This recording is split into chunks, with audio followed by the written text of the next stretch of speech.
Hello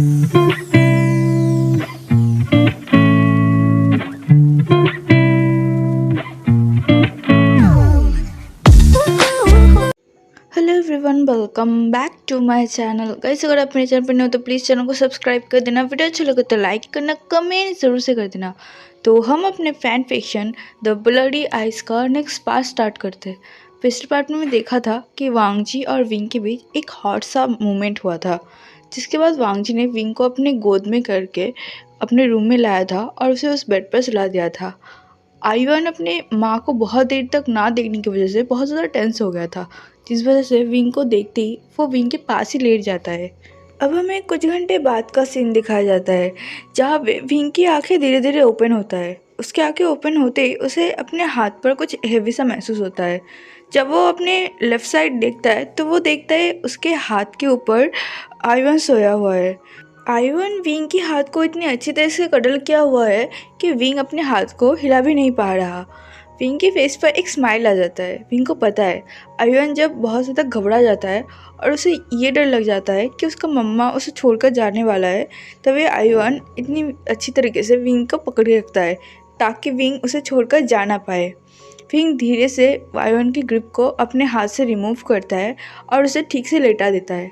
फिर वो अपने रूम के आसपास देखता है। विंग को पहले तो कुछ समझ नहीं आता कि वो अपने रूम में क्या कर रहा है और वो अभी क्यों सो रहा है, लेकिन धीरे धीरे विंग को याद आने लगता है कि सुबह क्या हुआ था, कैसे वो मैडम के साथ झगड़ा कर रहा था और फिर इस जंगल में क्या क्या हुआ। ये सब याद आते विंग का फेस टमाटर की तरह रेड होने लगता है। उसे ये भी याद आ जाता है कि वांगजी और उसके बीच क्या हुआ था उस जंगल में। विंग धीरे से उठकर उस बेड पर बैठ जाता है। उसके बॉडी में पेन तो हो रहा था, लेकिन उसे अभी क्लीन महसूस हो रहा था। विंग उठकर बैठता है और आयन के सिर पर धीरे धीरे हाथ फिराने लगता है। विंग को रियलाइज़ होता है कि वो कितनी देर तक आयन को यह अकेला छोड़ के चला गया था। उसे आयन के लिए बुरा भी लगता है।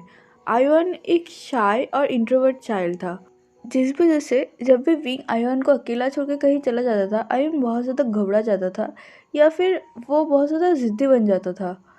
विंग आयन को ही देखकर ये सब सोच रहा था, तभी तभी उसे दरवाजे खुलने का आवाज़ आता है। वो जब दरवाजे की तरफ देखता है तो देखता है वांगजी दरवाजे को बंद करता है और अंदर विंग के सामने आके खड़ा हो जाता है। वांगजी को देखते ही विंग के कान रेड हो गए थे। वो तुरंत अपनी नज़र को वांगजी से हटाता है और आयन की तरफ देखने लगता है। विंग अभी अपने इनर रूप में था। वांगजी विंग की तरफ देखते हुए कहता है, क्या वो ठीक है? फिर विंग अपने सिर को हाँ में हिला देता है। विंग और भी ज़्यादा ब्लश करने लगा था वांगजी की इन सब बातों से। हाँ, वो ठीक है, उससे क्या होगा? विंग यही सोच रहा था। तभी वांगजी कहता है, अगर वो ठीक है तो उन्हें एक बार हॉल रूम में जाना चाहिए, क्योंकि वहाँ पे जिन क्लैन के लोग कुछ अनाउंस करने वाले हैं और वो लोग सबको बुला रहे हैं। यह सुनने के बाद विंग अपने सिर को धीरे से नोट कर देता है। वो अभी भी वांगजी की तरफ नहीं देख रहा था। तभी उसकी नज़र आयुन पर जाता है, जो अभी भी पीसफुली सो रहा था। विंग धीरे से कहता है, लेकिन आयुन अभी सो रहा है, तो तुम चले जाओ, मैं बाद में चला आऊँगा। तभी वांगजी कहता है कि आयुन बहुत देर से सो रहा है, अगर ऐसा ही वो सोता रहा तो वो रात को नहीं सो पाएगा, तो मुझे लगता है तुम्हें उसे जगह देना चाहिए। ये सुनने के बाद विंग अपने सिर को नोट करते हुए कहता है, ठीक है, मैं उसे जगह देता हूँ। तभी वांगजी कुछ याद करते हुए कहते हैं, तुमने नहाया नहीं अभी तक। ये सुनते ही विंग वांगजी की तरफ देखने लगता है। तभी वांगजी आयन के पास बैठते हुए कहता है, मैं आयन को जगा देता हूँ और मैं आयन को रेडी भी कर दूंगा, तुम जाओ पहले नहा लो। विंग सोचता है क्या उसे नहाना चाहिए, फिर उसे याद आता है हाँ, उनकी उन जंगल वाली एक्टिविटी के बाद तो विंग नहाया ही नहीं। इवन वो इतना ज़्यादा थक गया था कि उसने खुद को क्लीन भी नहीं किया था। ये सोचते हुए विंग का फेस और नेक रेड होने लगा था। वो तुरंत ही बेड से नीचे उतरता है और बाथरूम की तरफ चला जाता है। विंग को अभी भी चलने में थोड़ा सा तकलीफ हो रहा था, लेकिन फिर भी वो खुद को मैनेज करता है और जल्दी से जल्दी बाथरूम में चला जाता है। विंग को इस तरह से देखकर वांगजी के फेस पर एक स्माइल आ जाता है। उसके बाद वो आयन को धीरे धीरे जगाने की कोशिश करता है। अब हमें मेन हॉल का सीन दिखाया जाता है, जहाँ पर सारे कुल प्रमुख सारे लोग हाजिर हो चुके थे एंड वहाँ पे कुल प्रमुख जिन भी थे, जो अपने बेटे और अपनी वाइफ के साथ अपनी सिंहासन में बैठे हुए थे। तभी वहाँ पे वांगजी और विंग भी आते। वहाँ पे और भी लोग आ रहे थे। लांशचान वांगजी और विंग को देखते ही उनके पास जाके खड़े हो जाते हैं और विंग से पूछते हैं कि वो ठीक है। तो ये विंग का कान रेड हो जाता है। विंग को नहीं पता लांशचन विंग से ये सब क्यों पूछ रहा है, लेकिन फिर भी विंग अपने सिर को नोट कर देता है। उसके बाद आइवन जो अब तक विंग की गोद में था और अपने सिर को विंग के शोल्डर पे रखा हुआ था, क्योंकि अभी भी वो थोड़ा थोड़ा नींद में था। फिर लांशचन स्माइल करते हुए आइवन की तरफ देखते हुए कहता है, क्या आइवन अपने अंकल के पास आना चाहेगा? ये सुनते ही आयन विंग की तरफ देखने लगता है। तो ये विंग स्माइल करता है और आयन की तरफ नोट करते हुए उसे लांशजन की तरफ कर देता है और आयन भी लांशजन के पास चला जाता है। लांशजन बहुत ही ज़्यादा स्वीट पर्सन थे, जिस वजह से आयन बहुत जल्दी लांशजन का क्लोज बन चुका था। तभी लांशजन आयन को लेकर थोड़ा सा आगे बढ़ जाते हैं। विंग और वांगजी वही खड़े थे और बाकी लोगों की तरफ देख रहे थे। बाकी लोग भी विंग और वांगजी की तरफ देख रहे थे। तभी वहाँ पे जियान क्लैन भी आते हैं। जियान क्लैन में जियान यानली, जियान चैन और कुल प्रमुख जियान थे। मैडम जियान नहीं थे, जिस वजह से वहाँ पे मौजूद एक कुल प्रमुख जियान से पूछते कि मैडम यू क्यों नहीं है। तभी कुल प्रमुख जियान उनसे कामिंग टोन में कहते हैं कि यू थोड़ा सा बीमार पड़ गई है, इसलिए वो आराम कर रही है। यह सुनने के बाद बाकी लोग अपने सिर को नोट कर देते हैं। फिर वहाँ पे मौजूद बाकी कुल प्रमुख भी कुल प्रमुख जियान से थोड़ी देर बात करने लगते हैं। वहाँ पे विंग था जो जियान क्लैन को देखकर बहुत ज़्यादा अनकंफर्टेबल फील कर रहा था और जो अनकंफर्टेबलनेस वांगजी भी नोटिस कर रहा था। विंग अपने सिर को झुकाए हुए था और अपने साइड में देख रहा था, वो किसी की तरफ नहीं देख रहा था। विंग के पास से आते हुए वो सेंटी वांगजी को महसूस करवा रहा था कि विंग शायद अभी बहुत ज़्यादा अनकंफर्टेबल फील कर रहा है। जियान चैन और यानली वो बस विंग को ही देखे जा रहे थे। वांगजी एक बार जियान चैन और यानली की तरफ देखता है, उसके बाद विंग की तरफ देखकर अपने हाथ को विंग की शोल्डर में रखता है ताकि वो विंग को कंफर्ट फील करवा सके। विंग भी वांगजी की तरफ देखता है। तभी वांगजी अपने सिर को नोट करते हुए कहता है, रिलैक्स। विंग अपने सिर को नोट कर लेता है और फिर से नीचे देखने लगता है। वांगजी जिस तरह विंग को कंफर्ट फील करवा रहा था, ये विंग को बहुत ही ज़्यादा अच्छा फील करवा रहा था। तभी कुल प्रमुख जिन खड़ा होता है और सबके अटेंशन अपनी तरफ ग्रैब करते हुए कहता है कि उन लोगों ने फैसला लिया है कि जिन क्लैन और जियान क्लैन के अंदर जो संबंध इतने दिन तक बना हुआ था उसे रिश्तेदारी में बदल दिया जाए।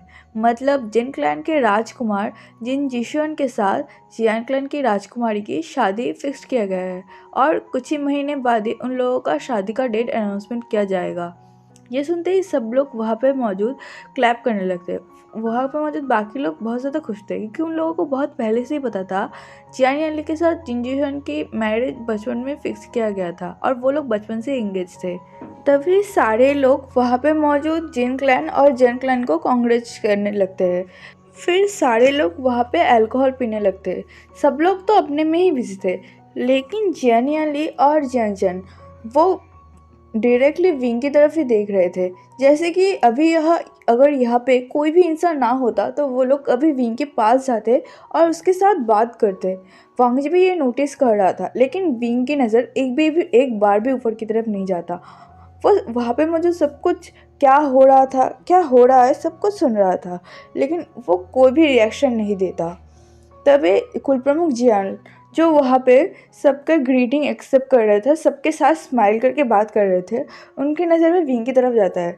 उनके फेस में जो स्माइल था वो धीरे धीरे पेल पड़ जाता है। उनके आँखों में एक आंसू की लेयर भी आ चुकी थी, जो वहाँ पे मौजूद यान यानली को भी समझ आती है। वो अपने बाबा के पास जाती है और उन्हें संभालते हुए कहते हैं कि अभी वो कोई भी रिएक्शन ना दे। जियान क्लैन की कुल प्रमुख भी अपने सिर को नोट करता है। उसके बाद सबके साथ फिर से हंस के बात करने लगते हैं। तभी विंग धीरे से वांगजी के कान में कहता है कि उसे यह अच्छा नहीं लग रहा है, क्या वो बाहर जा सकता है? तभी उसकी नज़र आयरन की तरफ जाता है जो लांशचन के पास ही लांशचन की गोद में था। तभी विंग कहता है, मैं आयरन को लेकर बाहर जा रहा हूँ, तुम यहाँ पे रहो। ऐसा कहते हुए वो लांशचन के पास जाता है और उनसे आयरन को मांगता है। लांशचन भी आयरन को दे देता है क्योंकि वो बाकी क्लैन लीडर से बात करने में बिजी थे। तभी वांगजी कहता है क्या वो उसके साथ आए, लेकिन विंग मना करते हुए कहता है कि वो यही रहे, वो थोड़ा सा अकेला रहना चाहता है। वांगजी भी विंग को नहीं रोकता और उसे जाने देता है।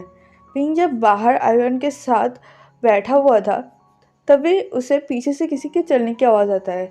विंग को पहले लगता है कि ये वांगजी होगा जो उसके लिए वरीड फील कर रहा होगा और इसीलिए उससे मिलने आया है। लेकिन जब विंग अपनी जगह से खड़ा होता है और पीछे देखता है तो पीछे जियांग चैन खड़ा हुआ था, जिसे देखकर विंग बहुत ज़्यादा सरप्राइज था। उसने बिल्कुल भी उम्मीद नहीं किया था कि जियांग चैन यहाँ पर आएगा। लेकिन विंग तुरंत ही अपनी नज़र को हटा लेता है और आयन को अपनी गोद में उठाकर वहाँ से जाने लगता है। तभी जियांग चैन चिल्लाते हुए कहता है, वी वुशियान रुक जाओ, तुम कब तक ऐसे भागते फिरोगे। ये सुनते ही विंग रुक जाता है। तभी जियांग चैन की नज़र विंग की गोद में बैठा हुआ उस आयन पर जाता है, जिसे देखकर विंग जियांग चैन काफ़ी ज़्यादा सरप्राइज लग रहा था। जियांग चैन को पता नहीं ये बच्चा कैसे विंग के पास है। जियांग चैन विंग की तरफ देखते हुए कहता है, वी वुशियान, क्या तुम्हें नहीं लगता कि तुम्हें हमारे साथ पहले बात करना चाहिए? तुम ऐसे हमसे छुप क्यों रहे हो या फिर हमसे भाग क्यों रहे हो? उस समय भी तुम हमें बिना बताए भाग गए थे और इतने सालों तक गायब थे, और जब अब तुम वापस आए हो तो फिर तुम सीधा लान क्लैन चले गए। क्या तुम्हें नहीं पता कि हम लोग कितना ज़्यादा परेशान थे तुम्हारे लिए? तुम्हें एक बार के लिए भी हमारे ख्याल नहीं आए? ऐसा कहते हुए और विंग की तरफ थोड़ा सा गुस्से में देख रहा था। जियांग चैंग विंग से ऐसे बात कर रहा था जैसे कि वो बहुत ज़्यादा गुस्सा हो, लेकिन जियांग चैंग की फेशियल एक्सप्रेशन से कोई बता सकता है तो जियांग चैंग गुस्सा तो है लेकिन वो उससे ज़्यादा बहुत ज़्यादा हर्ट और इमोशनल है। और अभी भी अगर विंग उसकी तरफ नहीं देखा तो जियांग चैंग पूरी तरीके से रो देगा।